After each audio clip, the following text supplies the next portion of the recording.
রবীন্দ্র রচনাবলীর নবম খণ্ড দিয়ে চাপা দেওয়া সুইসাইড নোট, ছেলেকে লেখা। লিখে হাতে ব্লেড নিয়ে বাথরুমে ঢুকেছিলেন মাস্টার মশাই। দুপুরবেলা কাজের লোক দরজার তলা দিয়ে রক্ত আসছে দেখে চিৎকার করে ওঠে। ছেলেকে লেখা এই তার প্রথম এবং শেষ চিঠি। অরণি, আমি বিশ্বাস করি সন্তান পবিত্র জলের মতো। যদিও তোমার সঙ্গে আমার সম্পর্ক ভালো নয়, তবু তোমাকেই লিখে রেখে যাই।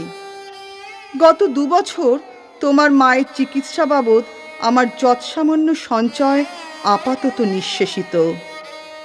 চিকিৎসার ব্যয়ভার আমি আর নিতে পারছিলাম না।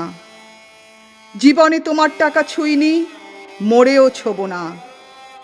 আমি আজীবন ছাত্র পড়িয়েছি, জ্ঞান তো কোনো অন্যায় করিনি।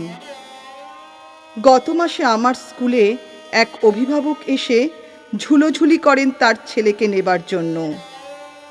আমি প্রথম দিন ফিরিয়ে দিই, দ্বিতীয় দিন ফিরিয়ে দিই, তৃতীয় দিন পারিনি। তিনি আমাকে একটা বড় খামে 30,000 টাকা দিয়ে চলে যান। সেই টাকায় এই মাসে তোমার মায়ের চিকিৎসা চলছে। জানি না তিনি বাড়ি ফিরবেন কিনা। কোনোদিন ফিরলে বলো, পৃথিবীতে আমার বেঁচে থাকার অধিকার চলে গেছে। ইতি, বাবা। যখন সারাটা দেশ দাঁড়িয়ে আছে ঘুষের টাকার ওপর, তখন রবীন্দ্র রচনাবলী দিয়ে চাপা দেওয়া একটা সুইসাইড নোট।